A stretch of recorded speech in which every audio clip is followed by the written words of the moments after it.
Who is the most underrated actor of all time? It's Dolph Lundgren. Correct. Why? Well, because of his spiky hair and his ice-cold demeanor and his big muscles. Absolutely. I must break you.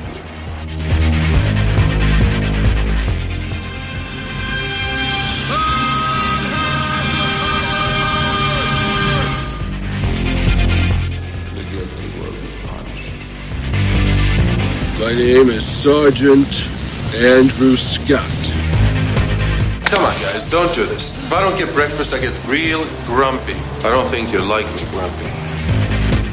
And you go in pieces, asshole. Let's kick some ass.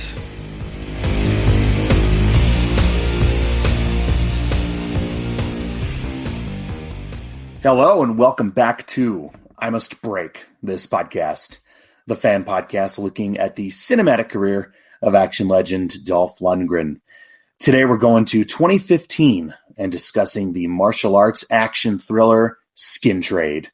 In this film, Dolph plays Nick Cassidy, a New Jersey detective who travels to Southeast Asia and must team up with a Thai detective to get revenge on the Serbian mobster who murdered his family and destroy their worldwide human trafficking network.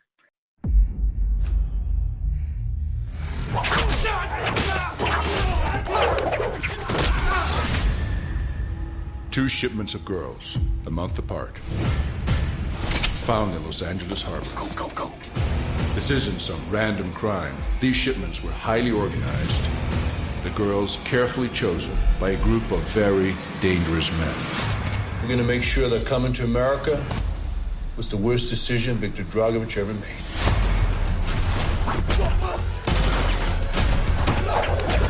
Skin trade's worth billions of dollars. You should have killed me, detective. Dad! Sophie's gone. You think somewhere in Thailand.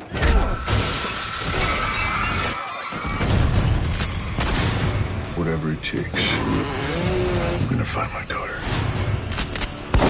No one with a heart can do what you do. Blood money is still money. Negotiation? No, wait! Over.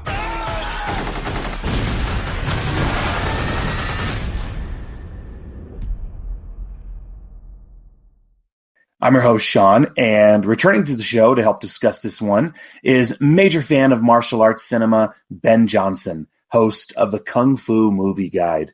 Ben, it's been a while. Thank you so much for agreeing to come back and discuss this one with me today. Thank you, Sean. An absolute pleasure to be back on the show, the premier Dolph Lundgren podcast. Well, I probably should tell you, I've been wanting you back on for quite a while, ever since our last discussion. I mean, you and I were talking offline. It's been well over 3 years since our last discussion. Last time I had you on was Bridge of Dragons, right? Bridge of Dragons, 1999, I believe. So you're up to 2015 now. So we were just saying, weren't we? You're nearly completing this thing. So it's really, the dedication's amazing, Sean. It's a great show as well. So thank you so much for inviting me back on, and for a film which is there's a few films, isn't there, in Dolph's filmography. He's sort of punctuated by these sort of more standout martial arts themed, or where the martial arts element is very strong. Bridge of Dragons, when I was on last time, was definitely within that realm. I think absolutely Skin Trade sort of slips neatly into that as well. So absolute pleasure to be on to talk about this one, Sean.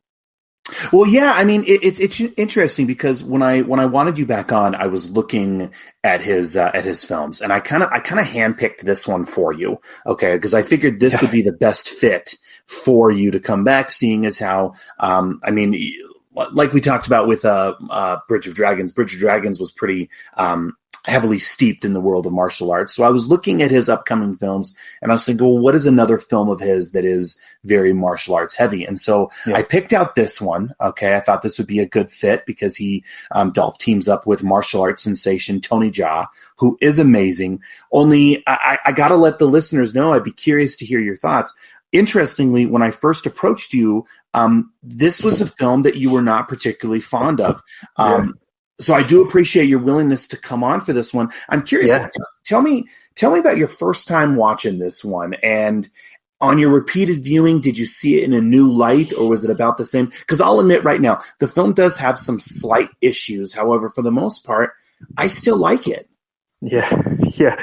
So, this is why I was initially reticent, actually, because the times I've been on podcasts, and even the podcast that I host, I'm a huge martial arts movie fan. And, I'm there to, champion the artists and the great talents that work, but, behind the scenes in front of the camera on these movies, because this is a genre where, you got to know your stuff as well. And that always translates so much better on screen. So, and initially when I saw this film, I went back to my review. You can still read it on kungfumovieguide.com, and it wasn't very very positive. And I think we'll allude to this obviously later in the show. And I would say that there are definite flaws or issues with this film. However, I mean, I watched it again the other day, and there are definite, as a martial arts fan, I would say as a Tony Jaa fan, you're getting a pretty decent showcase of Tony Jaa's talents, I would say, with this film. And as a martial arts movie fan, if you're into Tony Jaa, there is actually a lot more going for this than maybe I'd given it credit for initially when I first saw it. So I don't know, maybe that's the benefit of hindsight as well. And that's I'll hold my hands up to that, but I stand by the review in the sense that and we'll touch on this. There's some pretty weighty topics here, some serious issues that this film is obviously trying to address, and whether it does it successfully, I don't know. I would say it's probably problematic in that sense, but there's definitely more going for it maybe than I'd initially given it credit for. I think I'm with you. I'm with you partially, I guess. Yeah. I would say one of the biggest issues with the film for me is I mean, it's making this social statement about the very real, the very disturbing, and the very problematic issue of human trafficking. Yeah. And I think a film that is going to tackle a subject matter like that, and then also be an action thriller as well, is man, that's a tough that's tough to do, I will say. Yeah. You know what I mean? It's hard because it's trying to whenever a sort of movie like this, particularly within this genre, the revenge genre, tries to then tackle an actual serious issue, you kind of have to do a double take and think, well, gosh, on the one hand, you're telling me, just how serious this issue is, as you say. It's also an issue that I know Dolph is very much involved in. He's certainly done work with certain, organizations, charities around human trafficking. It's something that he is personally, obviously, very passionate about, and actually, that was the inspiration, for the story. But then, you're also making, as you say, a sort of revenge action movie, which has very problematic scenes. It features a lot of female nudity. There's a lot of uncomfortable moments where you're like, well, hold on, are you telling me what's the intention behind this scene if we're filming in a strip club? Do we need to linger so long here on the female nudity side? And it puts you in an uncomfortable place. It teeters a bit on being exploitive, doesn't it? Absolutely, which is the very contradiction that it's a film about the exploitation of people, and people smuggling, and it's trying to it's contradicting itself, I think, in the way that it presents that information. So, but sure enough, I mean, if you just wanted to take it as a straight ahead revenge action film, it actually sort of fits a lot better like that, without this sort of more serious backdrop message that it's trying to get across. Well, I've personally, prior to my rewatch, I had only seen this once, and I've really been looking forward to going back and revisiting it. I think it's, I think it's safe to say that that I enjoyed it more than you initially, and in retrospect, as I look back upon it, I think that might be because I was kind of looking at it through rose-colored glasses, if you will. So much of this is something else we were talking about offline, but so much of Dolph's films post-Expendables were made so cheaply, such as the Giorgio Serafini trifecta. You know what I mean? So seeing a film like Skin Trade with a reported budget of $9 million felt like a breath of fresh air. I mean, I remember when I first saw the trailer for this one, and I was blown away because I think anyone who watches this particular film would agree that it resembles an actual movie for a change. Okay. Regardless if you love it, if you hate it, however you feel about it, I think there's no denying that this is something that I could see going theatrical. And I think it did in some markets. I think it might have had a very, very small theatrical release, but I could see something like this, playing on the big screen, which I think was, like I said, such a breath of fresh air considering all of the things we had been seeing Dolph put out post-Expendables in that 2014, 2015 period. Yeah. And I think you're absolutely right. And, Dolph hired a Thai director here who has, clout within making, quite glossy, big budget theatrical releases. And I would say, every dollar of that $9 million is up on screen. And it does feel, even the cast alone, Ron Perlman, Dolph, as you say, Tony Jaa, Selena Jade, Michael Jai White, Peter Weller, these are big names that in that sort of DTV market, you're not getting such a high caliber of cast as well. And I think that partly maybe fed into some of my initial animosity towards it, is that you think, well, you had all this great talent in this movie, and this is this is the movie that was made. However, again, this is now looking back on this in hindsight, you see these films since, even around this time and since then, the budgets are just getting completely slashed and slammed.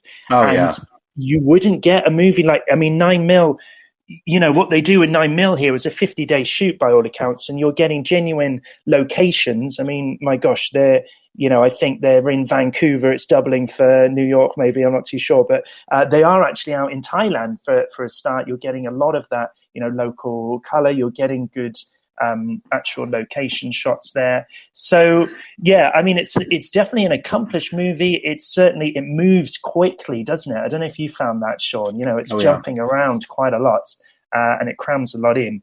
And to be fair, even on the action side, it really... it does deliver, particularly in two particularly big standout fight scenes, I would say, that I'm sure we'll get to in more detail. So, in hindsight, you see the sorts of movies, I guess, that, the DTV market is churning out nowadays, where you're getting 2 mil, 1 mil type movies and really short, 20-day shoots sometimes. And, what they could achieve back then is obviously a lot more polished than the sort of stuff we're watching nowadays. Well, yeah, I saw a behind the scenes video that's on YouTube regarding this. And yeah, they interviewed Dolph, and he had been shooting this film for 40 days in Thailand, and then he was going to be moving to Vancouver. And that is that's unheard of nowadays. Yeah. A 40-day shoot is insane nowadays, and Dolph is unfortunately, Dolph is no different than a lot of these other stars. But nowadays, a lot of these films will have the main star, whether it be Dolph Lundgren, Bruce Willis, Nicolas Cage, whoever it may be, will be on set for maybe 3 or 4 days. And then what they do is they take those scenes and they sprinkle them throughout the film to kind of fool the audience and the viewer into thinking that he was there more than he really was. But that's just wild to think about. And if you just look at the pre-production on this, I always like to kind of go back and look at the pre-production and why this film was made, for example. And so if we look at the genesis of it, Dolph had actually written the script before the film Taken had come out with Liam Neeson. There's obviously quite a few parallels between this and the film Taken. I don't know if you picked up on those or not, but yeah, Dolph wrote this way before that particular film had come out. And what happened was, I guess, and I was going to play some audio clips from a press junket that he was doing when the film came out. But basically, Dolph had read a newspaper article on human trafficking. And so this really, really got him invested in the subject. You know, Dolph has 2 daughters. And while researching and filming, he became deeply involved with the CAST organization, which is a nonprofit group for rescued slave victims. And so Dolph basically, he'd find himself getting emotional on set due to the film's content. I mean, so this is the subject of human trafficking is something that is really, really near and dear to him, and something that he really, really wanted to not just make a movie about, but really bring attention to. I got 2 daughters, and they're both teenagers. And when I did some of those scenes in there, I had to, you're on the sets 3 a.m, and you kind of want to go home. And now you got to do the scene where you see some girls, kept in cages, and you have to reach in for something. You have to find something to motivate you. And I used my daughters a lot, and it was a bit disturbing, You really have to take it all the way for it to play on camera. And it really stayed with me, that emotion, and that's the reason I gotten involved now with some anti-human trafficking operations here in the U.S. To support them. There's one called CAST, L.A., that we're doing the premiere tomorrow in support of CAST, which is Coalition to Abolish Slavery and Trafficking. So I'm going to be involved in this way after this film is gone. How often does that happen? How often do you take something out of a film like that? I've never done it before. This is the first time. But I think it's because I wrote it as well. I was very much involved in it, What's also interesting is when he was putting the film together, it basically, when Tony Jaa came on board, that's kind of what got the wheels turning on this particular film. I think because the original script I read somewhere was all set in Russia originally, wasn't it? So I'm guessing once Tony had sort of got on board, and then it's made by a Thai production company, isn't it? So I guess then they had to do probably another rewrite. I'm guessing. Oh, exactly. Yeah. Basically, what happened is Dolph was filming a Thai Western movie called A Man Will Rise. Okay. Yeah.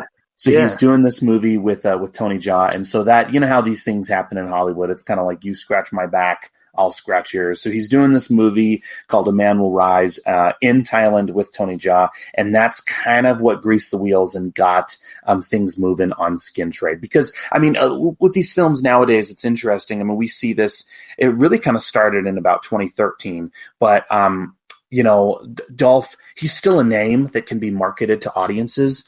But at the same time, it's like they need a little bit of extra juice to kind of get it going. And so they decided to cast Tony Jaa in the film. They kind of rewrote some things.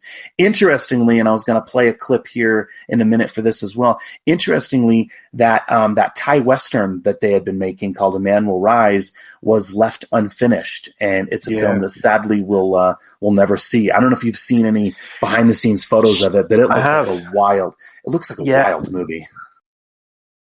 You guys have worked together on this film. You have another film coming out, or you're working on together, I believe, in the next couple of years. Anything you can tell me about that? Well, I made a film in Thailand about 2.5 years ago, and that's how I met Tony, and that's how we put Skin Trade together. That's the film. It's in Thai, and basically you have to brush up on your Thai to enjoy it. But I suppose there'll be some subtitles as well. But that film isn't coming out here yet, as far as I know. Excellent, okay. Is it coming out in Thailand? Yes. A Man Will Rise? Or? A Man Will Rise. Is it coming in Thailand? No. Not right now? No, not right now. Okay, so you have to stick to Skin Trade for a while. Yeah, I remember at the time, who doesn't want to see that? It's a 1950s set Western with, I believe, Tony Jaa's the hero and then Dolph is the bad guy. And they even went as far as, I think they started filming or production, or they at least did a press conference where they're actually in costume. They've got the fake moustaches on and they've got the cowboy hats and all that stuff. And it's well worth a Google if you haven't looked into that. Yeah, a Man Will Rise. And I believe, you're right, Sean. So it was a sort of, I scratch your back kind of thing. I think Dolph agreed, yeah, okay, I'll do this Thai movie with Tony Jaa, and then if you'll appear in my movie, this that eventually went on to be Skin Trade. But gosh, it'd be fascinating to see if they picked up that A Man Will Rise again. Yeah, it looks fascinating. Yeah. From what I understand, it sounds like the producers on that particular film were pretty shady as well, and so Tony Jaa was very, very thankful to kind of get out from under their clutches, if you will. So that's Saha Mongkol Films in Thailand. So it's quite a sad. Well, I mean, it's fine now with hindsight, but the ins and outs. I've been fascinated by that whole situation with that production company in Thailand, who had initially signed Tony Jaa on to make Ong Bak, and whatever the restrictions were within that contract, it's really stalled his career. Because I don't know if you remember, Sean, but do you remember when Ong Bak came out and Tony Jaa was everywhere? It's like, my gosh, this guy is insane. He is the future of action cinema. And then there was obviously the sequels of Ong Bak, the prequels, we should say, was such a disaster, and went way over budget, took years, and that's where I believe the falling out or the contractual disputes started, and it really restricted his career there for quite a few years. Because I remember thinking, gosh, when's this guy going to really break into Hollywood and have that career that he really deserves, And it's 10 years later, and Skin Trade is his actual break into Hollywood in a way, isn't it? It's his first English language movie. And even when he was making this, he was still going through court cases and trying to settle with the Thai production company. So he's free of it now, thank goodness. But it really even threatened, I believe, the release of Skin Trade in Thailand. So even any subsequent work that Tony Jaa was doing around the world, he was in SPL 2, wasn't he, in Hong Kong? He was doing work elsewhere, and it was subsequently threatening the release of the movies there in Thailand. So, but thankfully, he's in a much better place now. Obviously, Monster Hunter is in the new Expendables 4 movie. His career is sort of taken off, but you feel that he missed quite a few prime years there, where he really could have excelled his career and been more of a household name probably than he is today as well, Sean. Yeah.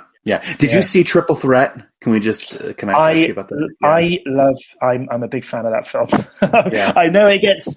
I know it sort of divided people, but for some reason I keep going back to Triple Threat.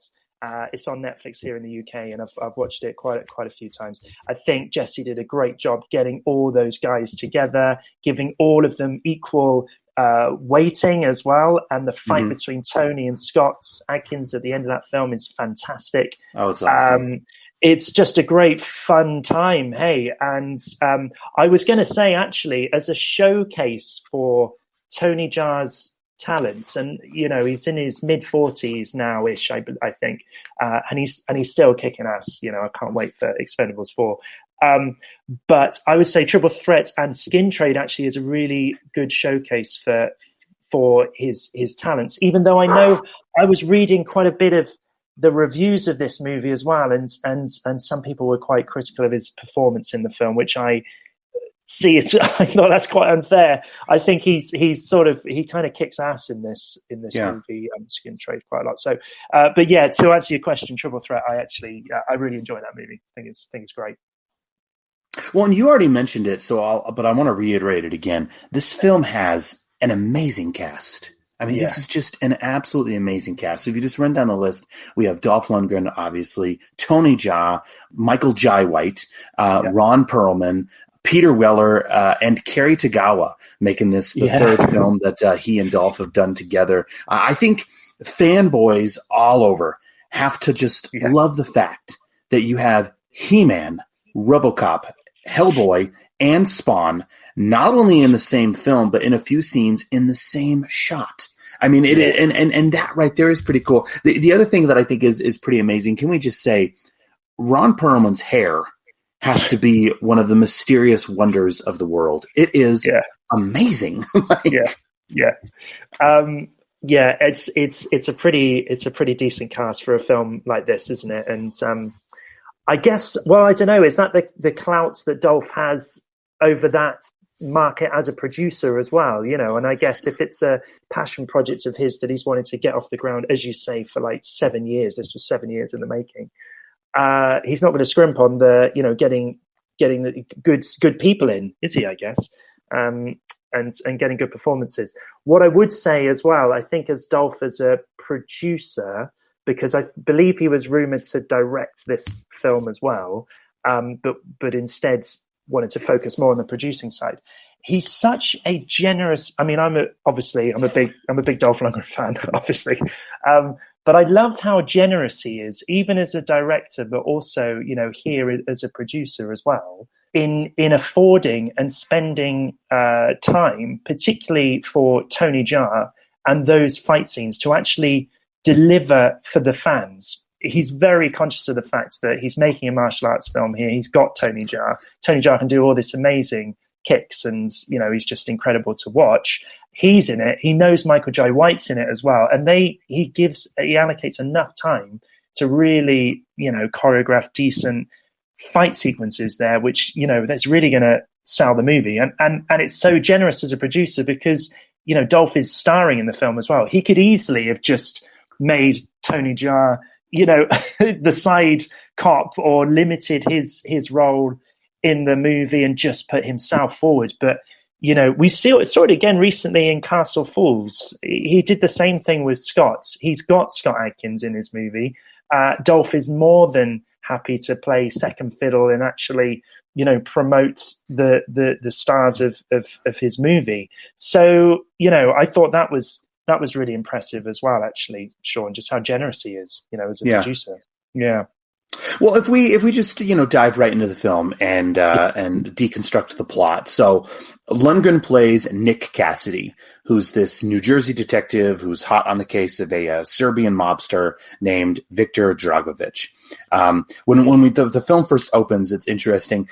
He's chasing down a perp who knows Victor's whereabouts, and there's a funny moment where he runs through a bar and stops and grabs a sip of a beer, which is pretty funny. Meanwhile, Tony Jaa's character, we also get introduced to him as well. Tony Jaa's character, whose name is Tony, is a Thai detective who is attempting to purchase a Thai girl from a group of traffickers. Yeah. And I love that Tony Jaa's character is called Tony, which must have taken all of 10 minutes to think of. It reminded me of when they were introducing Jackie Chan film, when he started in the 90s breaking into Hollywood, they would always call his character Jackie. Oh, Rumble in the Bronx, it was Jackie. Rumble in the Bronx was Jackie. There was quite a few around that time that his character name was Jackie. But I guess it's because this is Tony Jaa's sort of English language debut film, I guess it's all part of that brand building, isn't it? You're introducing Tony, might as well call his character Tony as well. So maybe that was its intention. I don't know. Well, eventually, Cassidy gets the drop on Victor's next deal, which is at a dockyard where containers with dozens of young girls are being sold. One of these containers is filled with nothing but deceased young women. I guess they had all suffocated. This, of course, gets Nick Cassidy in tune to what Viktor Dragovic's entire operation is. Cassidy also shoots one of Victor's young sons, which this really spurs Viktor Dragovic. He blames Nick Cassidy for the death of his son, and he also swears revenge against Cassidy and targets Nick's family in retaliation. What's also interesting, I mean, we kind of see this. We've seen enough of these movies to know what's going to happen, but Victor is brought into custody, but he also gets released due to some bureaucratic technicalities, which, of course, we get some scenes where Peter Weller is just screaming at the ridiculousness of the bureaucracy. And then, of course, Peter Weller just kind of leaves the film after this. I guess Peter Weller he wasn't willing to go to Thailand, I guess. So he just completely leaves the film. Yeah, he does. He's the grizzled police chief, isn't he? Just yells at everyone in a couple of scenes, and then leaves. But he's in full full force. He's such a great actor, isn't he? He's got such a presence. But yeah, and also we should just say, so that scene that is, where the people smuggling operation is uncovered, and there is the death of all of those people in that cargo yard there. That was actually the true story that Dolph initially had read, I believe, in the newspaper around people who had died through heat stroke and suffocation. Just reading it here, this was a news report about a group of girls being smuggled into the United States from Mexico. So that, I believe, was the impetus to write the story initially, was that sequence there in that movie. And then obviously, it's been embellished, based off of that. But I thought I'd just mention that, Sean, as well, as that was the kernel of the story, I guess, at the heart of it. Yeah. Well, and we see this in the trailer as well. I think it is a pretty impressive sequence. So Cassidy's wife and daughter are killed. Okay, so Cassidy gets to come home, and we see that he has a very loving, almost perfect family life, we can say. And his wife and daughter are blown up.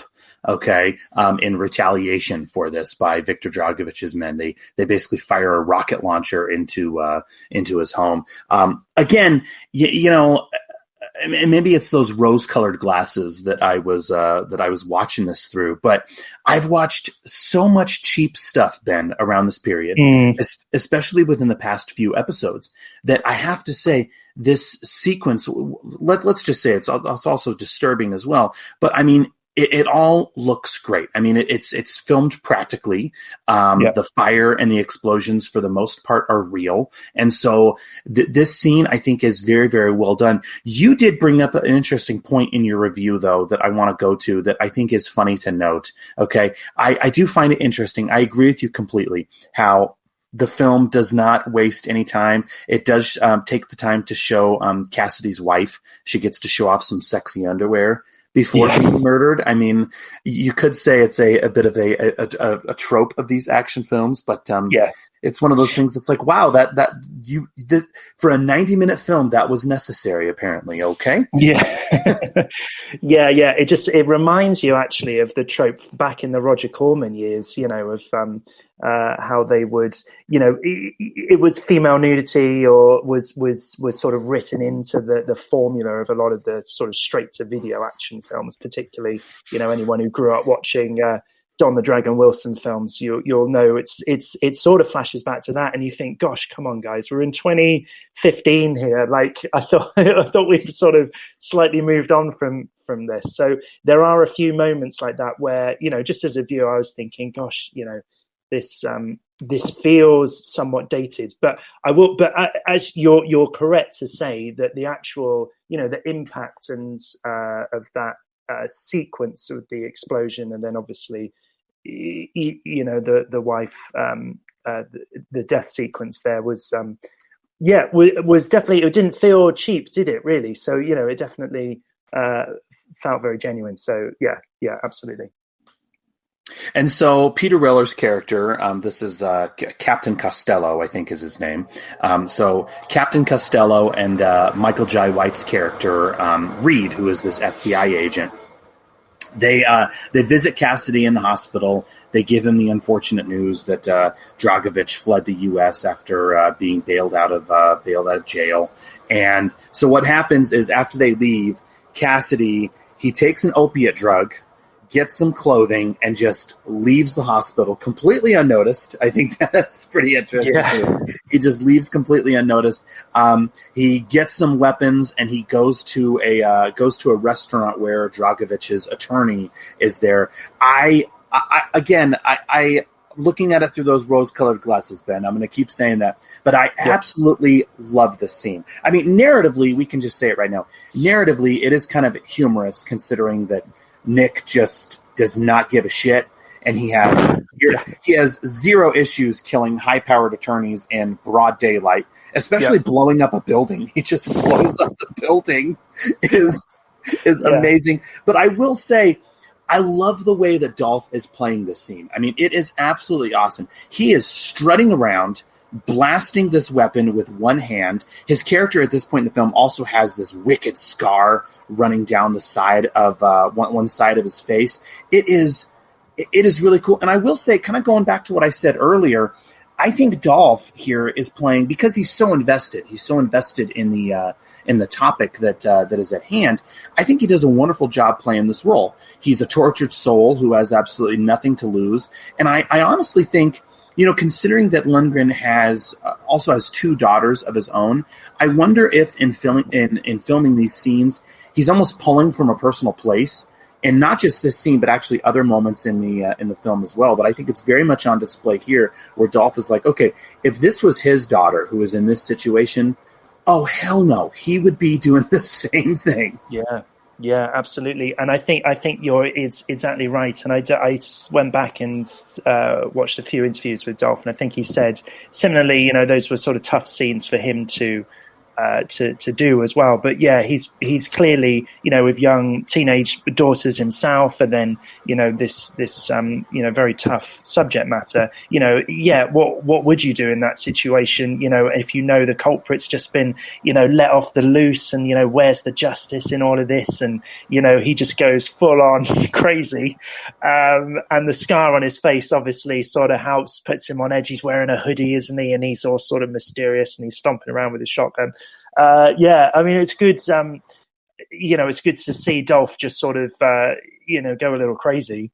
But yeah, and then obviously that leads him over to Thailand then, doesn't he? Which then opens up the second act of the film, I guess, which is the whole Tony Jaa sequence.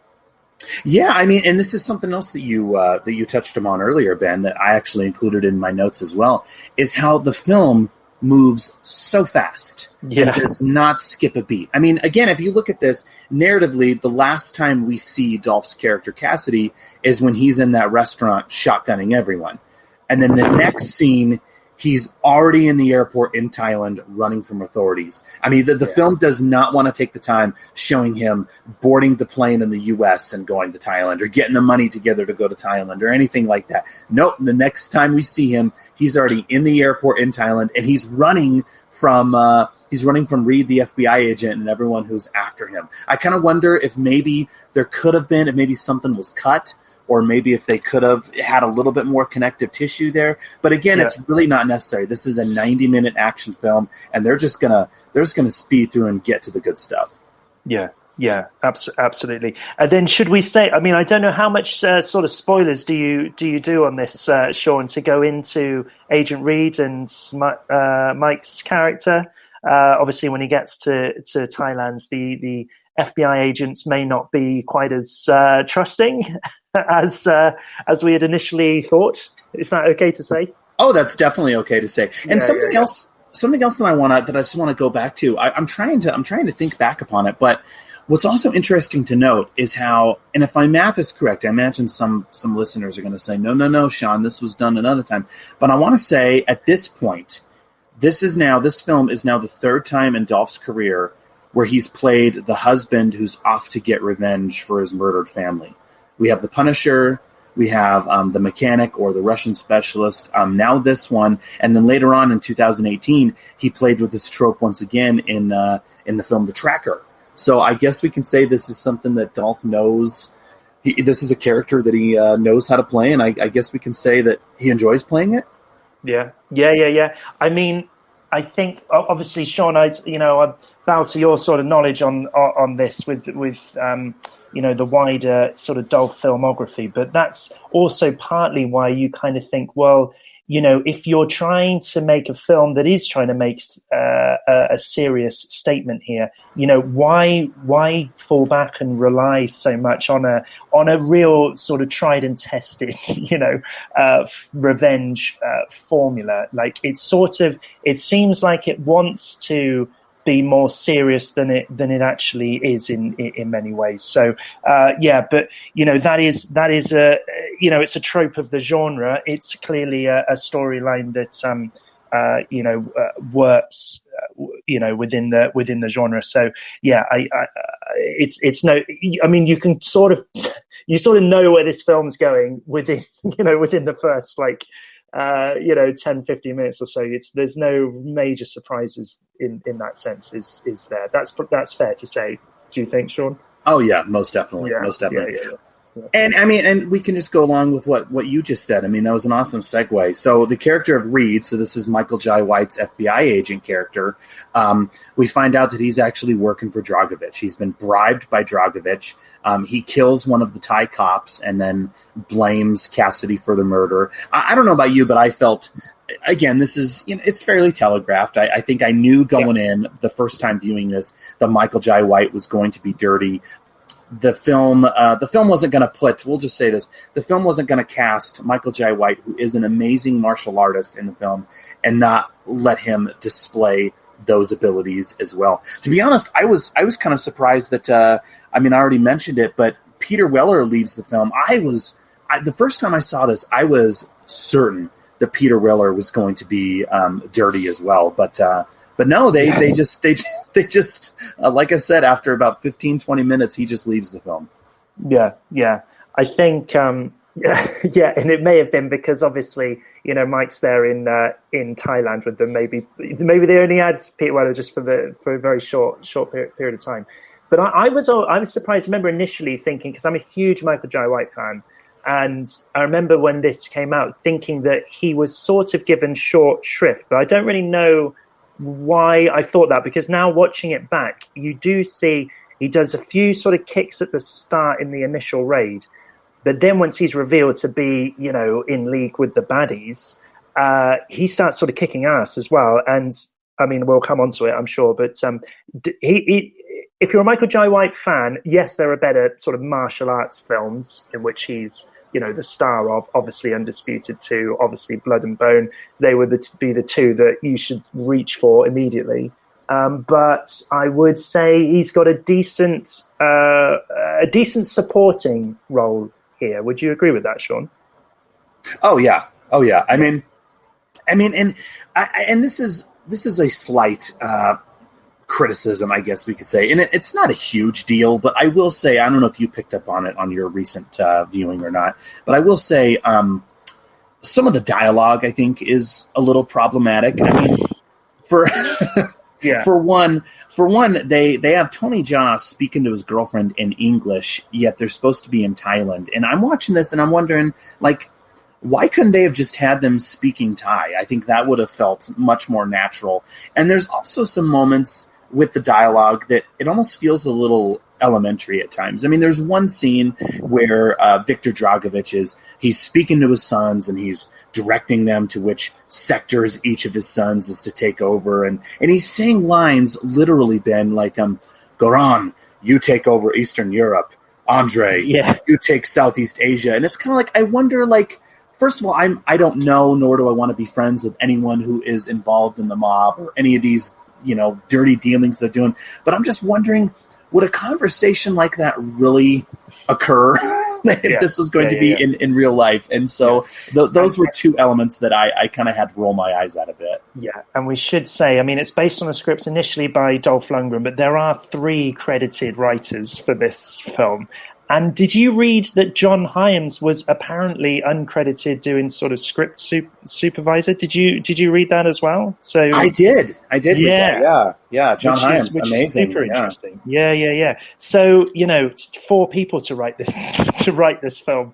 I love the line where there's a bit in it where Tony Jaa finds this hidden camera where this it's in the strip club, and this guy, this one of the villains is, making some sordid homemade porn or something. Yeah, and one of the exploitive moments. Yeah, exactly. Yeah. Which are very dubiously filmed. The intentions behind those scenes are very problematic, I would say. And then he finds the camera and says, "Never underestimate a pervert."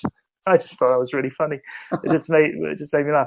But Tony Jaa gets criticised for his English in this film, or his his sort of lack of English. And I read quite a few reviews where that was called out, which I think that's just grossly unfair, really. I mean, it's not as if he's dealing with Shakespeare here as well.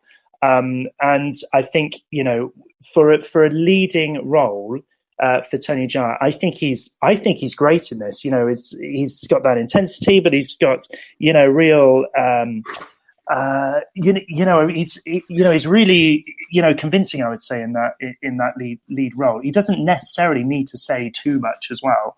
And it was lovely the bits where he is talking, because he's got a Thai buddy, his cop buddy, who he does speak in Thai with, and those scenes are quite sweet actually, and that's great to hear his actual, him speaking Thai in the film as well. So that's really interesting. I think it's a sort of rounded performance from Tony Jaa. I think it's a really good showcase for a lot of his talents. Oh yeah. Well, I mean, and I wanted to get your take on, because I think this is like the shining achievement of the film, is the fight scene between Dolph and Tony Jaa. This is, like I said, the shining achievement. This is the real money shot. This is, in my opinion, I think the absolute best moment in this movie. Apparently, according to Dolph's stunt double, Tony Messenger, I had the pleasure of speaking with Tony Messenger a few years ago on the podcast, and I asked him about filming this particular scene. And according to him, this fight was actually filmed in a real working wheat mill, which led to a extremely messy day, you can imagine. But did they say how many days did they do we know how long they took? It looks like it's a quite an extended fight scene. So it looks like they took their time with it. I mean, I know this is still low budget filmmaking, so they would have been limited, but I feel like they put a few days into this. That is definitely a standout part of the film. And I love, again, this goes back to how generous Dolph is as a producer and as a performer as well, because he is more than aware of the skills, the acrobatic skills and the capabilities of Tony Jaa. He's also aware of the fact that this is his first sort of foray into an international, English-speaking film, at least. And he very much sets the choreography, as much as you could probably say, oh, it's a draw, because they're sort of, Tony Jaa thinks Dolph's character at this point is a bit of a wrong and a renegade, and he's trying to bring him in line. But that this is, they're sort of testing each other here in this sequence, and eventually they are going to buddy up and realize, what's going on with the traitor in the midst, and they can work together to take out Ron Perlman's villain character. But I would say, Dolph gets his ass kicked in that fight scene. I mean, as much as you think it's a draw, he actually reluctantly has to resort to, firing a gun at the end, doesn't he? So to sort of scarp us off. So I would say he is very much used as a bit of a punching bag for Tony Jaa to just all those wonderful things that he can do, where all those Muay Thai knees and a lot of the flying elbows, and then he does that amazing move where when he climbs on top of guys and just starts slamming his elbow on their heads, like that backflip kick as well. It's all in there, and it's just great to watch. You're watching two trained, dedicated martial artists, and where Dolph has clearly said, let's really spend our time on this sequence and showcase, give the audience something really special here. So I would say that alone. And actually, I enjoyed the Michael Jai White fight scene between Tony Jaa and Mike later in the film as well. Is pretty decent as well. But you're absolutely right. A real standout sequence in this movie. Well, you've gotten me. I kind of want to go back and listen to my conversation with Tony Messenger again, because I want to say he did state how many days it took to rehearse this part here. But it's so fantastically filmed. I mean, it's an amazing sequence. And as I was watching it, it made me realize, what I wish the fight between Dolph and Jet Li had been in Expendables 1. I remember when Expendables 1 came out, I was so excited to see the what the fight was going to be, because that was one thing. If you remember when Expendables 1 had come out, even in its pre-production, that was one of the big things that Stallone and Dolph, for that matter, were really selling, was the fact that, okay, he and Jet Li are going to have a fight scene here. And it's a decently filmed scene, but what's interesting about it is, I mean, Sylvester Stallone was the director of that one, and I don't think and this is a no discredit to him. This isn't meant to mitigate his talents at all by any means, but I don't think Stallone really knows how to shoot a fight scene that requires martial arts, for that matter. Yeah. And so when you watch the fight scene in Expendables 1, there are just so many close-up scenes, okay, to where you really can't tell what's going on. Dolph really isn't even getting to do anything really in that fight other than use his brute strength. Here, okay, they change all that. Here, with this particular fight scene, you get tons of wide shots. You know what I mean? Like the camera really, really steps back so you can really look at the talons of both individuals. Dolph, who is, I mean, we've talked about it, but Dolph, who is a trained martial artist and has plenty of skills, we can say, in his repertoire. He really, in his career, hasn't had a heck of a lot of an opportunity to really showcase them. But here, he gets to do this. Okay, Dolph is throwing some kicks, but he's also really just using his brute strength in throwing Tony Jaa around. And I mean, you just said it as well, that I want to go back to. The moments that I love is, Tony, he's using the walls of the mill to kind of get a height advantage on Dolph, and he is just using tons of those elbow drops. I love that. I mean, I don't know if you would consider that to be Tony Jaa's one of his signature moves, but watching him do those elbow punches where he jumps up in the air and comes down on someone with his elbow, it just looks so cool.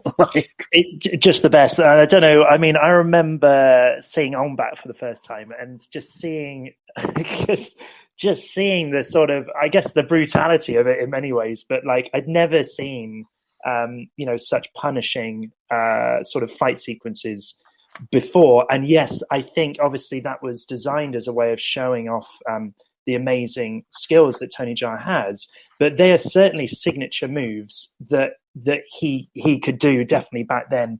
You know, those elbows, those flying knees. He even towards the end, that I think it's called Warrior King here. I think it's called the Protector in the USA. But the one where he does that kick where he lands. He leaves up from the same leg, then he kicks and he smashes out a street lamp. I don't know if you remember that sequence in that film. And then the guy sort of like runs away because he just sees him do this incredible thing. He does that. I would say that's another one of Tony Jaa's sort of signature moves, that he does that in this film, but that's towards the end, the sort of melee at the end. He leaps up and then kicks the guy off the truck. So, yeah, there's a few signature moves that only Tony Jaa seems to be able to do, and it's just wonderful. It's wonderful to watch it. And really conflicting styles. You're absolutely right. I mean, Dolph's a karate guy, and there's a real but as much as it's conflicting styles, like Dolph is still, he is showing his own martial sort of prowess in the scene, but you would say it is very much designed as a way of showcasing Tony Jaa's sequences. Just going back on the Expendables point, I think you're right, and I think it is this sort of I think because of the way that the fight scenes are presented in Expendables, if they were to do a Jet Li style kung fu sequence, it almost feels like that. As much as you've got Jet Li in your film, that's what the audience is expecting. Obviously, would that fit into that type of film? Do you see what I mean? So I wonder if Stallone was just like, no, this isn't, because I know Stallone has called out, fight choreographers in the past to just say, no, that isn't right. It's that we're going to strip this right back. That's too much choreography almost, and we'll go with, this style instead. So yeah, maybe that is partly the reason for that. Well, I mean, and we've kind of talked about it, but I want to give it its due and its credit that it deserves. Yeah, Michael Jai White does get a a final fight with Tony Jaa as well. Basically, we see it as an audience, but all the characters discover that Michael Jai White, that he is a dirty FBI agent, and he and Tony Jaa get a really cool fight sequence as well. What's awesome about this is, again, we get to see Tony Jaa doing what he does best and using his signature style, but then it's kind of like what we keep going back to with Dolph Lundgren and just how selfless he is with this film. I mean, yes, he is the lead, but yeah, he's gonna kind of play ringleader to this entire production and kind of make his own little Expendables, if you will, and let everybody kind of have their moment to shine. But it's just really cool. We get to see Michael Jai White show off his fighting style and go against Tony Jaa, and it is completely different than Dolph's fighting style, but it is still just another really well choreographed sequence, because again, no close-ups really. I mean, the camera really, really leans back to show their prowess and what they can do. Yeah, I love that sequence because of the, again, conflicting styles. But having said that, Mike always amazes me because he's so, he's got the muscles and he's very sort of like, you think how elegant and graceful his kicks are, and the precision on his kicks as well is just wonderful.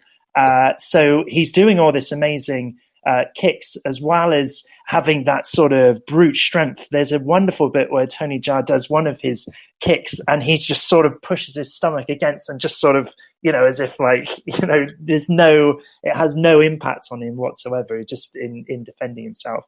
So, I love that. I love the bit where during the fight scene, they move inside a sort of interior tracking shots where Tony Jaa is sort of leaping through these shelving units and all this other paraphernalia that there is within that set, whereas Mike's just sort of using his strength to push everything aside and, sort of storming through as Tony Jaa's, balletically and gracefully leaping over, all the sort of elements within that room.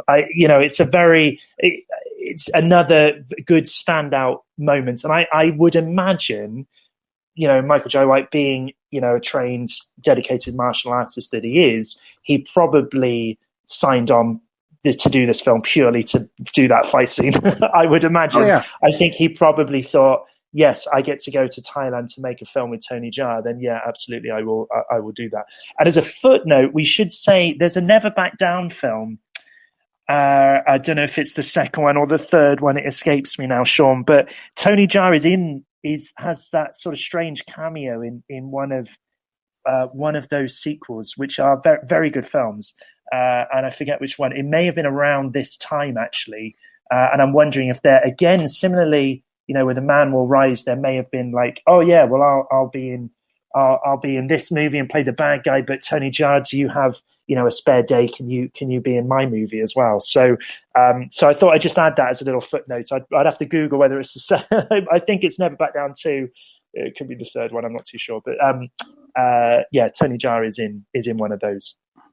Well, and I mean, can we just say too? I love the fact that he's just having this completely knockdown fight scene while wearing a 3-piece suit. Well, excuse me. Yeah, it's not a 3-piece. He does remove the coat, but he is still wearing his tie and his and the vest, if you will. Yeah. And it's just so. I mean, look, when he comes on screen for the first time, okay, and he is wearing that 3-piece suit or whatever, you can just see that he's busting out of the suit. Yeah, like you can see that he's so jacked that he's just, and so it's kind of one of those things where it's like, yeah, he's not going to be playing the nebbish FBI agent who's going to be, on the sidelines for this. Yeah, he's not working in accounts, is he, for the FBI? Let's be honest, if he's working out and bulking up that much.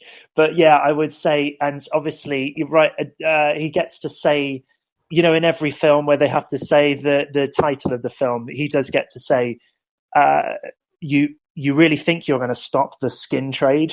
I remember that line because it was a great line. Yeah, very good.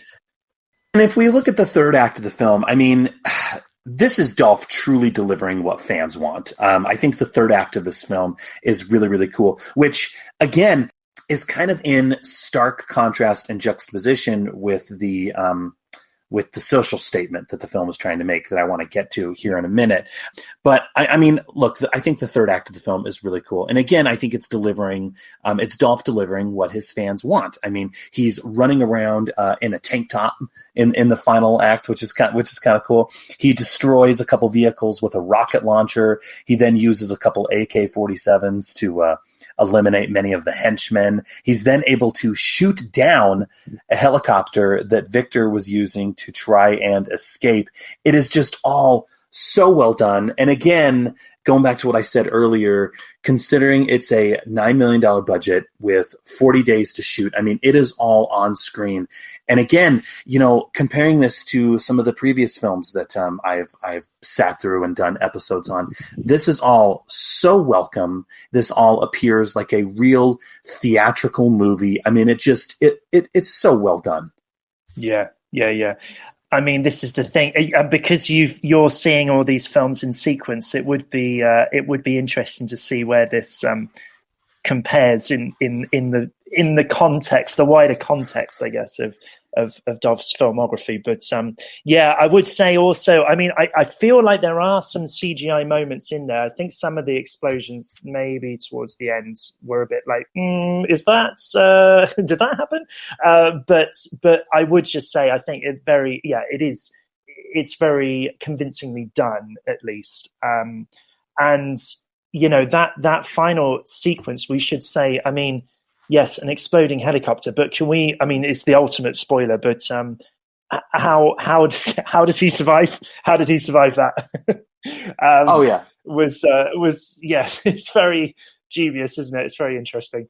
But anyway, because what this film is doing is it's saying, okay, Ron Perlman is our main bad guy. Dolph needs to have a one-on-one, hand-to-hand combat scene with him as well. And what's interesting, I mean, look, we had some amazing fight scenes throughout the film. We had Dolph versus Tony Jaa. We had Tony Jaa versus Michael Jai White, and then Tony Jaa got to, you know, kick the asses of all these other people. And again, I want to stress the restaurant scene with Dolph shotgunning all of those dirty attorneys was pretty cool as well.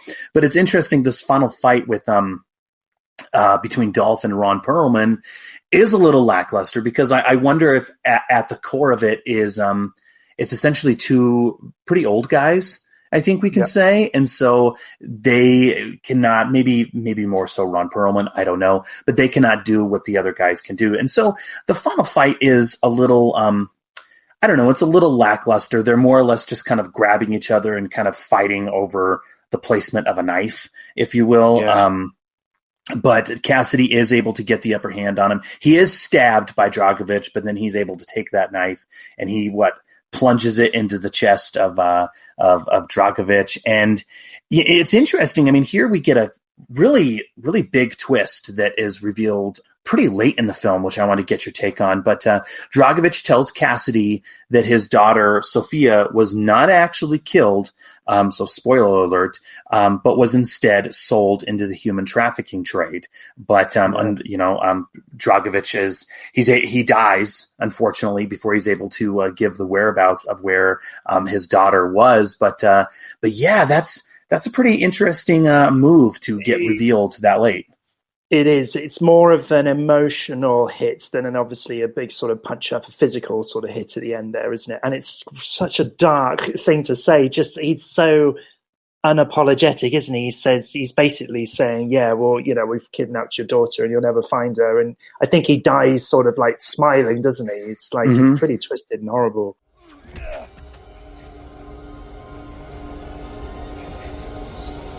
You bet you'll never see your daughter again. Huh?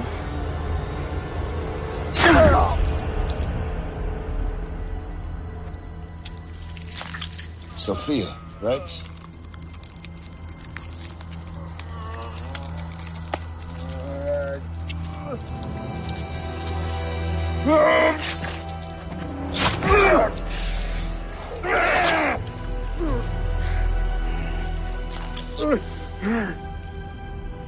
She was a very fine piece of merchandise.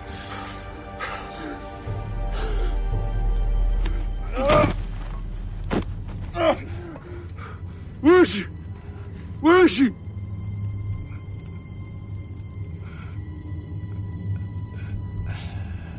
Where is she?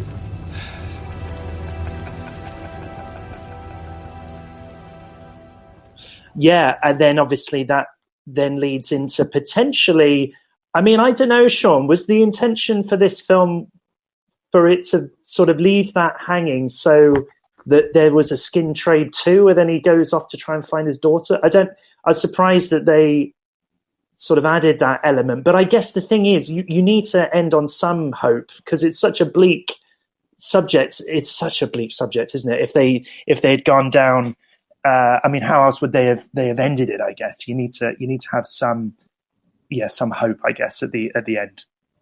Yeah, I mean that was in my notes as well. Is just that's a ballsy ending. I mean, that's such a ballsy ending. I mean, you would think if you're going to compare this with a film like Taken, for example. I mean, that's the easy, obvious comparison. You almost would think that we'd get a happy ending where Dolph is reunited with his daughter. But no, it's very, very ballsy for Dolph to end this film this way, where basically everything is okay with Tony Jaa and his character, but the film ends where Dolph is he says goodbye to Tony Jaa. He gives them a picture of his daughter Sophia. He asks them to keep it until he finds her, and then he just sets out in search of his daughter on his own. And the film just ends that way. And so, man, it's like I said, it's ballsy that in a film about human trafficking, where that is at the forefront, that that the film was going to end this way. I mean, I wanted to, I guess, okay, let's get to that aspect, okay, because the film does end with a caption, okay, where it states that 20 to 30 million are trafficked worldwide annually. An estimated 90% of sex trafficking victims are women and children, which, okay, we've kind of talked about it, Ben, but that's I think what's at the forefront of this film. That's what at the crux of the film. Okay, it begs the question that I wanted to get your take on. Yeah, how do I go about this? Because it is such a delicate subject matter. I know. You know what I mean? Yeah. But okay, and actually, Sean, I would also say that we should give Dolph some credit even for attempting to bring a subject like this to light in a film. Bearing in mind the audience, he knows his audience as well. He's trying to get a message across in a way that he would not lose his audience, but he can also get a very important message across there. So he does. I mean, he should be applauded, I guess, for even, because how many of these action movies do we watch? And it is just, it's action, and then they might throw in, nudity or whatever, the sort of elements of a lot of these films, but he is trying at least to try and make some kind of statement here. So I guess he does need to be applauded for that.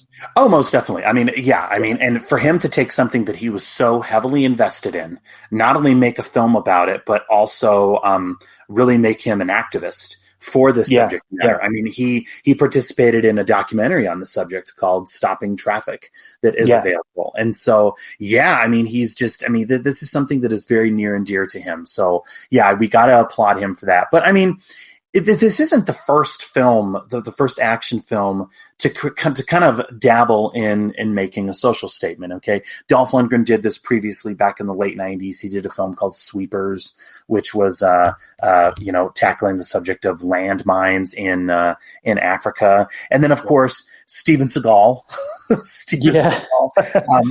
He did the film. It's environmental. He did the film On Deadly Ground, which is bringing attention. The oil spill disasters in Alaska. He later did Fire Down Below, where he's talking about toxic waste dumping. So it's not the first film to take a very real and a very important social issue and kind of, bring awareness to that, but also bring in some action and fight sequences and things of that nature. But at the heart, at the crux of this film is a very, like we said earlier, a very real and very troubling subject matter of human trafficking. And if you want to compare that, to the oil spill disasters in Alaska, I mean, you could kind of say, okay, well, which one is certainly more disturbing, depending on your sentimentalities. I don't know, but I guess that's what I wanted to ask you about. Is, do you think this film does a good job in bringing awareness to the situation, because it's a very tricky thing to do, especially in an action movie. It's very, very tricky. But what do you think? Do you think it does a good job? The danger is, if you use that as a backdrop for a revenge story, then the danger you run is that you're essentially trivializing, what is a very serious subject. And it's a very fine line, I would say. And as we've already mentioned, some of the sequences in this film, you do have to question the intention. Is this titillation, essentially, and what is essentially using a serious subject as a part of a wider exploitation movie, which is what this at times sort of veers into, I would argue. And we should also say, I saw an interview with Dolph where he was talking about this movie, and even he admitted, his direct quote is, "I'm not sure if the result is perfect." That's the producer and star of his own movie. He says that in one of the press junkets. He also says they tried as best as they could. This Skin Trade is a kind of a tricky film because it's such an intense and serious subject matter. Yeah. How do you balance finding the action and not taking it too seriously? Yeah, it's a good question. And I don't know if we try to do a good job. I don't know if it was perfect. I think that, once you're dealing with this type of real subject matter, and you're talking about women being brutalized and raped and taken away from their families, and you're trying to also make a film that's going to entertain the masses, you can bring the message out to people. It's difficult. And I think that, I'm not sure if the result is perfect. I think that, I think it's pretty good. I think that a lot of people can enjoy the action. And I think at the end of the picture, because of the ending, you kind of walk away thinking a little bit about the subject matter. It's a bit more disturbing than other movies, perhaps, in the genre, but I think that's good. I wanted it that way, because that way, 2 or 3 years from now, you'll still remember the movie. It won't just be another action film that you saw. But ultimately, it's an action film, and if you're trying to make a statement, it is going to be compromised because of, the market and the things that you're trying to deliver as well. So, again, I think it's slightly misguided as a film. I think Dolph probably does need to be applauded for even attempting to tackle that subject. But you kind of think that, is that the right genre to tell a serious story about human trafficking? I would argue probably not. It's a very serious subject, and there's probably a better way to approach that subject, I would say, than a film like Skin Trade. That's me being as diplomatic as I possibly can be, because there's a lot of elements to this film as a martial arts movie fan. If we just park the human trafficking angle to this film, as a genre fan, as an action movie fan, I think there is actually a lot to enjoy for this film. But yeah, it's that central conflict, isn't it, at the heart of the story that I'm not sure they quite get it right. But I don't know, Sean, what do you think?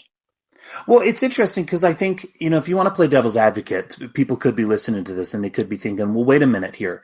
Taken, okay, tackled the same thing, okay, yeah. And Taken was a huge hit. It spawned multiple sequels. I mean, and it reignited Liam Neeson's career. I mean, and it was just this huge hit. And I think the big difference between the two is, with the film Taken, yes, it is present in that particular film. The subject of human trafficking is in the film, and it is a element of it, I think we can say. But what's interesting about it is, and I'm going to have to go back through and I'm going to have to watch it again, but I don't remember the characters really acknowledging that it's human trafficking. That you know what I mean? That Liam Neeson's daughter was involved in this trade, and that is what was going on. For all intents and purposes, he went to Paris to simply find his daughter. He kicked ass and beat a ton of people up, killed a ton of people to get his daughter back, and his daughter happened to be involved in this very, very disturbing and problematic aspect, I think we can say. What's also interesting about a film like Taken is there are not scenes in Taken that kind of jeopardize the action. Okay, there are not scenes taken where the characters visit a sex club like they do in this particular film. There is not a scene taken where they go to a low rent movie producer who's making a film and kind of show that. And so you know what I mean? You kind of see what I'm saying here. Like, so I do, absolutely. Yeah, absolutely, yeah. And that's the tricky. That's the tricky juxtaposition, and it dates back to, the B movies of old, and the, it is quite a dated way of telling a story, or at least then it looks as if, we can use this very serious subject as a way of, sneaking in more exploitative content within the film. And as far as I remember Taken, I don't think that was the tone of it at all. No. I don't remember any sequences where, as a viewer, you watch Skin Trade, and it's quite uncomfortable because you're aware of what the story is, or the backdrop to this story. But you're watching these like extended, long, lingering shots in Thai strip clubs, and you're like, whoa, what's happening here? Even Selena Jade's character, the way she's sort of dressed up she works as a waiter in one of these nightclubs, and you're like, gosh, but she's obviously the love interest as well. And there's this sequence involving her, as you say, with this sort of camera sequence where you're like, gosh, is this like a rape scene? Is this supposed to be horrific? Because it's not being filmed. The tone of it's not quite right. I'm not sort of seeing the sense of this scene. So there's just a few sequences, and its treatment of women, I would say, just in general in this film, is certainly it's problematic as and just the idea of the story being essentially, a very male-driven, simplistic view of a very serious subject. Oh, well, these guys can just go in and sort of solve this, with this gung-ho. There's nothing that a load of violence wouldn't solve, whereas actually it's obviously a much more complex issue than that. But anyway, that might be me just reading it as maybe taking it too seriously, Sean. I don't know, but it's a fine line, isn't it? That's all I would say with that. Well, okay, so here we are. Okay, the moment has come. I'm curious. Yeah. Okay, and again, Ben, I gotta thank you so much for not only agreeing to come back on, but agreeing to discuss a film that you were not particularly high on the first time doing it. So I guess. Okay, as you because this is now the second time that you've seen it, would you give this film a recommend, or better yet, do you still stand by your review when you first saw this film in 2015? So this is, because obviously, Kung Fu Movie Guide, the website is where I sort of host all my reviews as well. And I do an associated podcast. Well, the podcast stemmed from doing the website, and then an offshoot of that, and interviewing people, talking to people in the genre. And it's always fascinating to go back, because that was obviously my initial reaction when I first saw the film. And I was disappointed with the film, absolutely. But I never go back and, change anything. That was the view. It's out there. It's in the world. If you want to read it, then you certainly can. But I do think there's value in revisiting films with the benefit of hindsight. Because over the years, you view films differently, and depending on what you bring to it as well. Now I'm a bit older. This film's been around a little while. You've seen the developments in Tony Jaa's career and Dolph's career and so on and so forth. I think the issues that I have explained here, or tried to explain, I think are still very much, evident in the film. The question is, does it hamper your enjoyment? Well, yeah, I'd certainly say there's issues with this film that are problematic. If you can park that element to it, I would certainly say that there's enough to enjoy here as a fan of martial arts films. You get a really good fight scene between Tony Jaa and Dolph. Really enjoyed that, and the fight scene with Michael Jai White is definitely really good. The overall performance of Tony Jaa, I think, is strong, actually, despite what you might read on the internet. I think he does a good job, and yeah, as you say, just making the money go as far as it can. It's a convincing action revenge thriller with some pretty, within its budget, it actually achieves quite a lot, I would say. So in a roundabout way, I would say I sort of do agree actually with a lot of the sentiment in that initial review. Maybe I was a bit initially unfair on some of the elements to it, particularly in relation to the action. But I would say, go. With a few caveats, there is still quite a bit to enjoy with this movie. Do you think that's a fair summation, Sean? Oh, that's actually exactly what I was going to say. In so many ways. I mean, for me personally, this is a top 20 Dolph Lundgren vehicle because it's Dolph doing everything that he does and that fans expect. I mean, he gets to kick major ass, not just by blasting away the villains, but also really displaying his martial arts abilities. At the point when this film was made, Dolph was in his late 50s, but he certainly proves that he's still got it. He also gets some scenes where he really gets to act and emote, which I think is great to see, not just for fans, but I think for the casual movie viewer. I think anybody who looks at these big action guys, especially Dolph Lundgren, and thinks, oh, all he can do is simply carry a big gun and that's about it. I'd say, look at his performance in this film. There are some moments where he really emotes. Yeah. As a film, I would say, like we talked about earlier, I think this is a top-tier direct-to-video action movie.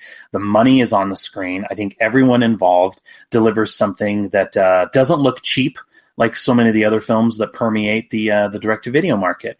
And I think if you can get past the disturbing human trafficking element that takes center stage of this particular film, I think there is something there for fans of action and martial arts cinema to enjoy. I would also say, what's interesting about this is I would say that if it makes someone who's perhaps maybe a little unfamiliar with the horrors of human trafficking, you know what I mean? Like, so the casual martial arts viewer who turns this film on and, really is kind of naive, I guess, to this very real and very problematic subject matter that I think needs to be addressed and needs to be handled and dealt with. If it opens their eyes to that, then I would say that I think the film has done its job, which was very clearly one of the intents of the film. Yeah, absolutely. And I know you said, I forget the name of it now, but Dolph Lundgren does outreach work with CAST, doesn't he? So that's the Coalition to Abolish Slavery and Trafficking. And that's an LA-based non-profit designed to help human trafficking. I believe he actually did a screening for CAST, didn't he? So that was one of its initial, before its sort of main theatrical release. I think he did screen it for CAST. So yeah, as you say, it's a subject that's clearly close to Dolph, and actually with the involvement, he wanted obviously an organization like that to see it first, to show this was the intention, I guess, with this movie. So yeah, you've got to hats off to Dolph for doing that and being passionate to work on a movie with that subject matter. I'm curious, Sean, you said this is top 20 Dolph. So what's your top tier Dolph then? My top tier Dolph. I like to refer to his top tier as pretty much being everything that he put out in his quote unquote golden run. So and I think that's with, to be perfectly honest, it's not just Lundgren, but I think it's with any action star, to be perfectly honest. The films that they do early in the career that kind of leave their stamp, if you will, that kind of get them known, I think those are forever going to be their most noticeable and their best. And so I kind of look at the films that he did from 85. So, of course, Rocky IV, but all the way up to 1992 with Universal Soldier. Those are the films, the films that he did within that period. Those are the ones that he is best known for, and he's perhaps going to forever be best known for. However, I think, or after that period, though, he did a few films that are absolutely amazing that kind of went under the radar that not many people know about. Men of War is, I would say that's one of his true shining achievements. He did another one, Silent Trigger. And then there's a few others kind of in the early 2000s that have a lot going for them. The Defender is pretty cool. And obviously, we can, go on quite a bit, but that's in my opinion. But what's interesting, and we talked about this on the podcast in previous episodes, but post-Expendables, and I hate saying this, I really, really do on the Dolph Lundgren podcast, but post-Expendables, Dolph became a workhorse where, if you look at his filmography, my God, he just put out tons of stuff. And to be perfectly honest, not a lot of it is very good. If I'm going to be frank, not a lot of it is very good, with the exception of Skin Trade. He did this film in that period there that I think rises above all of those other ones. Yeah. You've got a bit of a challenge now, I guess, moving through, sifting through some of that stuff, I guess, over the next few years after Skin Trade. But would you agree though he's enjoyed a bit of a renaissance, just probably since the Expendables, I would say. His work is obviously in Aquaman as well, and then he brought Ivan Drago back for Creed 2. He's in the culture again a lot more than he was, which is more than actually can be said for quite a few of those sort of big action stars in the in the 80s and 90s. As a fan, you must be happy to see Dolph when he does crop up in these these big mainstream movies. That's always exciting, isn't it? Well, it's so interesting. Yeah, I'm so glad that you mentioned that. But it's really almost fascinating in a sense. He was always kind of in the shadows, if you will, of Arnold Schwarzenegger and Sylvester Stallone. Yeah.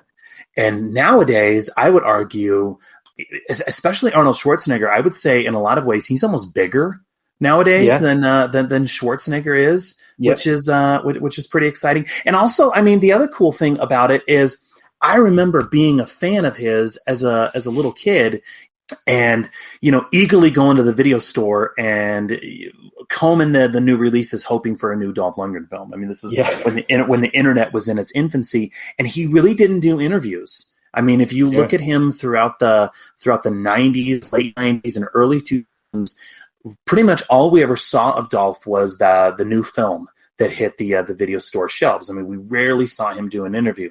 Now he's everywhere. He's in commercials. Yeah. He's always hitting interviews. And so it's really kind of cool.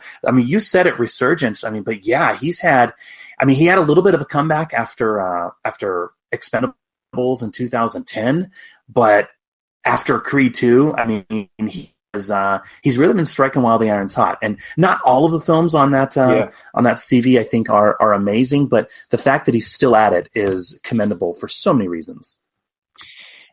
Yeah, and he's obviously he's hardworking, but he seems like such a if he's dedicated to a project, and he will put in the time, obviously, to do press to promote the projects that he's passionate about. I think that's Skin Trade is obviously one of those, because he puts a lot of time into promoting that movie, and even the films he directs, I think he's underrated as a director as well. And even Castle Falls, I went back and heard. I know you had Mike Fury on for Castle Falls. That was really good to listen back to. But yeah, I feel the same as Mike. I think that was a great movie. And someone as big as Dolph, who's making working with Stallone, or he's cropping up in these bigger movies, he is still more than happy to scrape the pennies together and make low budget martial arts films. I have to commend him for that. It's clearly the martial arts in particular is something he's clearly passionate about and is advocated for all, so much of his life. He's still dedicated to it, and he's still dedicated to putting in the time to make movies, featuring martial arts as well. So, as a fan, I've got a lot of time for Dolph. Well, it's interesting because if you look at a guy like, say, Sylvester Stallone, who has who has dominated these huge multi-million-dollar budget productions, okay, and then when you see him do something that is a little lower budget, you're kind of like, oh man, like that's pretty weak. You know what I mean? Yeah. Like, what is that? But then if you look at a guy like Dolph Lundgren, this is a dude who has dominated, and I'd say in a lot of ways, pretty much 95% of his career has existed in that kind of low budget realm. So then when he gets control of a film like Castle Falls, for example, he also has a new one right now that he just finished filming, I think, called Wanted Man. Okay. When he gets the reins on something like that, yes, it is of a low budget, but I think because he's been in that world for as long as he has, he's a guy who's like, you know what?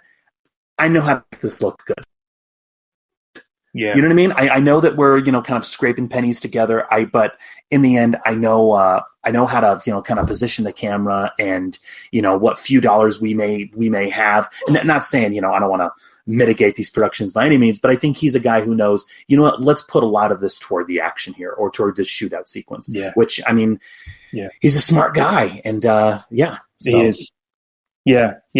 Just quickly, Showdown in Little Tokyo. That's pretty high up in your Dolph list, isn't it? Surely it must be. That's in the golden run. Yeah, it's the golden period. Yeah, so yeah, that's a great movie.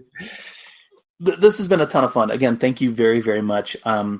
Before I let you go, I want to give you the opportunity to plug anything that you're working on. Obviously, we have the Kung Fu Movie Guide website and then the podcast as well. Is there anything else that you want to plug or mention, or what's going on? Not really, Sean. Thank you so much, first of all, for inviting me back. This has been great fun. It's always good to revisit some of the Dolph classics and catch up with you, Sean. So the podcast will be back. I'm just sort of planning out a few sort of guests for the next season. Currently, it's just been on a sort of extended hiatus, I suppose, for the first half of the year. But it's one of those things, and you probably feel this as well, Sean. It's one of those itches you've sort of got to scratch. You can't step away from it for too long, even if it does take quite a bit of time, obviously, and then you go in and do the editing and all this sort of stuff, and then the promotion of it as well and all that. So it's nice to take a break every now and again, but sort of eager to get back up and running with it, and chat to a lot of the big the stars and the people who work on these great movies. So more to follow there. Do visit the website kungfumovieguide.com. We're on social media as well, Instagram, Twitter, Facebook. Do check all that out. But thank you so much, Sean, for inviting me back on. This has been amazing. Yeah, well, hey, thank you. Next time, hopefully we'll pick a film that maybe you were a little higher on, but maybe here in the next 3 years, I can get you back on. So thank you. Yeah, absolutely. And listen, best of luck with the rest of the run as well. So you're nearly there with it, aren't you? I guess. So best of luck with it, Sean. All right. Well, hey, Ben, thank you very, very much. To everyone out there who is listening, please feel free to rate and review the show on iTunes, Stitcher, or wherever else you go to subscribe. We always appreciate the reviews. And we'll see you all next time on I Must Break This Podcast.